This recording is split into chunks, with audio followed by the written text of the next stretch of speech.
Hey guys, Sean here. Welcome to the F1 Word and to the roundup of the first pre-season test in Barcelona. Now, I'm going to throw this caveat in right from the off, mainly because I just don't want to keep repeating the same thing over and over again. Remember to take all of the information in this video with a bucket of salt, because we really can't read too much into testing, particularly at the first test. That being said though, let's start by having a look at the fastest times of the week.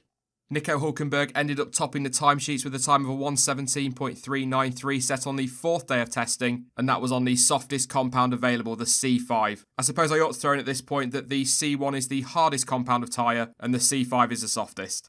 Alexander Albon was another driver into the 1:17s. He set his time on day 4, with his teammate Daniel Kvyat topping the timesheets on day 3 with a 1:17.7. Kimi Raikkonen came in 4th place with Daniel Ricciardo in 5th and Valtteri Bottas in 6th, and all of those times were set on the softest compound of tyre. Lewis Hamilton also dipped into the 1:17s, and he managed that on a set of the C4 tyres. Charles Leclerc was the fastest of the Ferraris on week 1 with a lap time of a 1:18.0. He set that on day 4, and he was using a set of the C3 tyres, which is basically the medium, if you like. Sebastian Vettel was just a 10th off his teammate with a lap time that was actually fastest on day 1, and Lando Norris rounded out the top 10 with a lap time set on the C4 tyres of a 1:18.4, and that was set on the final day of the first test.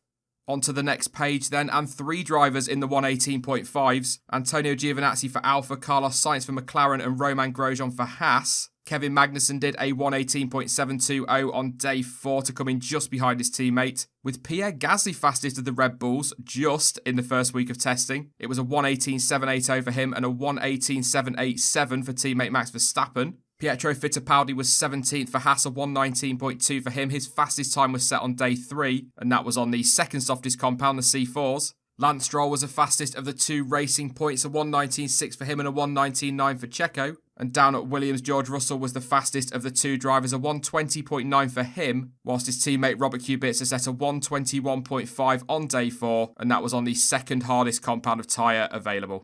They were the quickest times we saw, but obviously, drivers were all running different tyre compounds, so what if everybody ran the same tyre? Well, based on the data released by Pirelli towards the end of the test, motorsport.com managed to compile a list, and it certainly switched things up a lot. However, what it also did was highlight just how unrepresentative all of these times are. Of course, this doesn't take into account the fuel loads, each team's programs, or even power unit modes. But to be fair, it's about as close as we can get to levelling things out at this point. What I've done though is take the fastest time from one driver from each team to give us a rough top 10.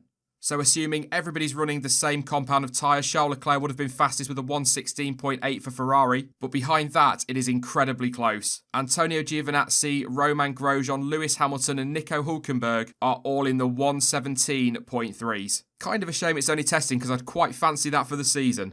Red Bull's fastest adjusted time would have come from Pierre Gasly with a 1:17.5, with Alex Albon taking it for Toro Rosso with a 1:17.6. It's a 1:17.7 for Lance Stroll for Racing Point and Lando Norris a 1:17.8, but a long way back for Williams is Robert Kubica. Again, in theory, he would have been fastest for the team with a 1:19.6. Potentially a big gap. Again, I think the way that that's mixed up the order really does highlight just how little we can read into all of this, but it's definitely still an interesting read. For me though, lap times mean nothing, especially in week 1 when teams are focusing more on checking everything works, setup as well, and reliability. So mileage, or more specifically the number of laps completed, is certainly a more important stat to look at. And topping that list is Mercedes with 610 and Ferrari just behind on 598. Alfa Romeo, a very good start for them with 507 laps on the board, and also solid from Toro Rosso on 482. Red Bull are sort of middle of the road there on 475 laps completed, with McLaren a very good first test compared to previous years. They managed to rack up 445 laps. Renault 433, I think they'll be a little bit disappointed with that, to be honest, as will Haas on 384 and Racing Point on 248. But I'm almost certain they won't be quite as disappointed as Williams, who, after missing the first 2.5 days of testing, only managed to get 88 laps on the board. I will talk more about them briefly a little bit later on.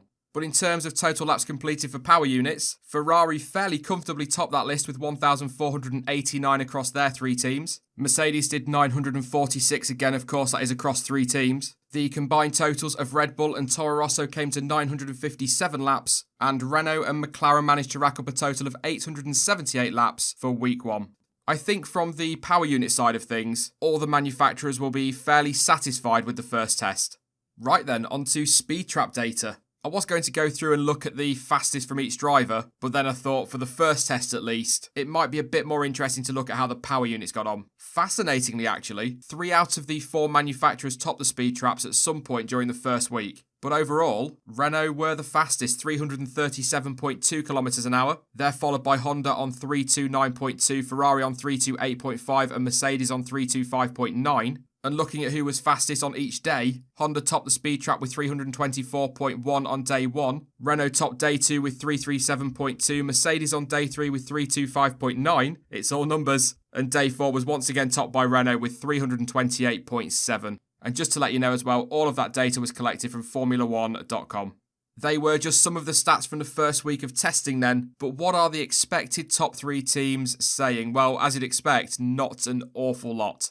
The reigning champions are keeping things fairly quiet and pretty much playing the usual "we are behind" card that we see more or less every winter from them. I think they will be fairly pleased though, because clearly, based on the fact they've logged the most number of laps, reliability once again isn't a concern to this point, and there definitely seems to be some good speed there. However, many are of the impression that they have suffered from the new regulation changes and may well only be 3rd fastest. Once again though, it's only testing.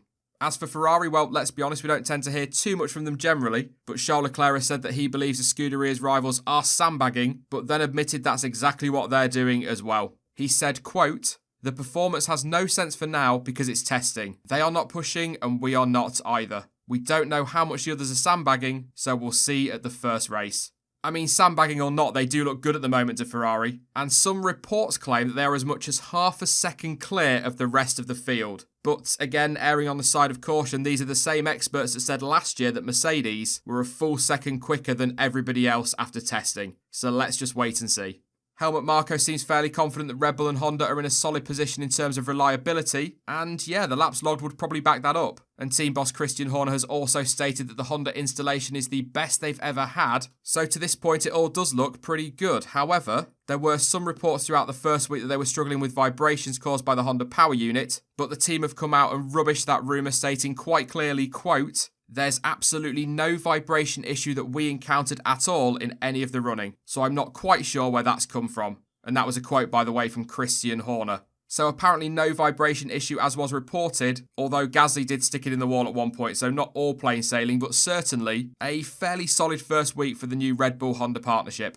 A few points to pick out from the rest of the grid. I'm not going to go over every single team though, but I will leave a link to gptoday.net in the description if you do want to read a little bit more about the first test and what some of the teams are saying. I'll start with Haas. They had their issues this week and as we saw earlier, didn't log a huge number of laps. Actually, on day 3, the team caused 3 red flags after Fittipaldi stopped on track once and Grosjean twice. The team have said an ignition coil issue for Fittipaldi and electrical issues for Grosjean were a couple of the problems they suffered that day. Based on what we've seen so far though, no, they haven't got the laps, but there does look to be some very solid pace in that car. Not many laps either from Racing Point over the course of the week, certainly not compared to what I was expecting to see. However, as a few of you pointed out in the chat during this week's live streams, that's not really all that out of the ordinary, if you like, for this team, because when they were in their Force India days, they didn't tend to complete a huge number of laps either in testing. Still though, with the new backing they have, I really did expect to see a lot more track action from them.